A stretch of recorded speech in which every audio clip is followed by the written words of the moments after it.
Walt Disney was a man with incredible vision who built an empire, quite frankly, that still stands today, as we know. And today's guest has studied Disney for years, his accomplishments, his mistakes, and also the lessons to learn from both. He has just written a book sharing what he has learned. Joining me now is Andrew Locke. Good morning to you. I see you rightfully have the ears in place. I've got some for you, too. Oh, thanks. I'll hang on to those. Okay. Right. They just make you feel happier. They do. And obviously you'd like to segue that into having the same kind of success that Walt Disney has had with his business into, in particular, small businesses. And that's kind of really your forte in making those recommendations. Can you do it without talking and letting it, right? Yeah, this all started for me when I was a kid at school, about 14 years old, and I was actually badly bullied. And the turning point for me was when I picked up a Reader's Digest article, and it talked about Walt Disney. And I really sort of resonated with his story because he had a bad childhood too.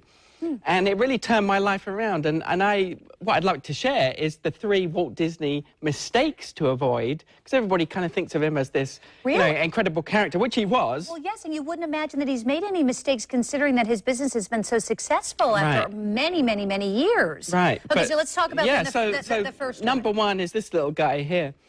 When Walt first drew this character, he was going to name him Mortimer Mouse.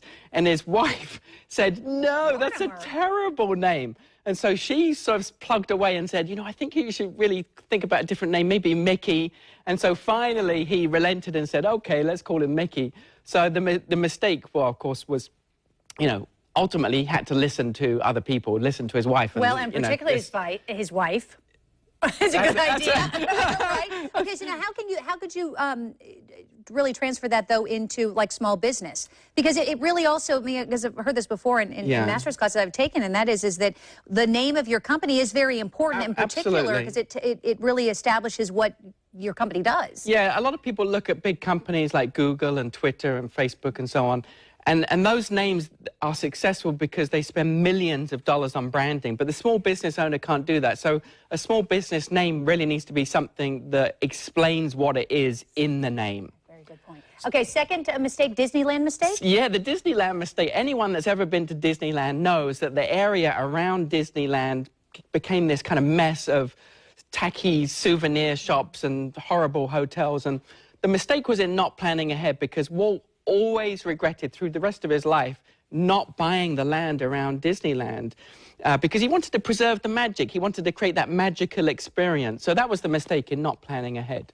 And then finally, Fantasia mistake. Yeah, the Fantasia mistake. Fantasia was a Disney movie that bombed at the box office. Did you ever see it? Of course, yes. In fact, I love showing it to my kids. Oh, really? And I understand why it would have then. Yes. But it really has made a resurgence, I think. It did make a resurgence, yeah. When it first came out, it wasn't popular because it had gone away from everything that Disney had been successful for. So it didn't have a strong story. It tried to be this kind of highbrow, artsy movie. And as a result, it was actually almost bankrupt the company when it first came out. Yeah. It was a big deal. Yeah, so the moral of that story is well, don't go away from things from what you usually do that you have made success at. Exactly, yeah, you got it. So thank you so much for being here. I do appreciate your insight on that and certainly hope that it helps some of our small business owners in particular. We're going to post a link, by the way, to where you can buy Andrew's book on our website, newsforjax.com. Is it Amazon? It's on Amazon and also on my website, Help My Business. Okay, perfect. Just look for the link under the Morning Show page later this morning.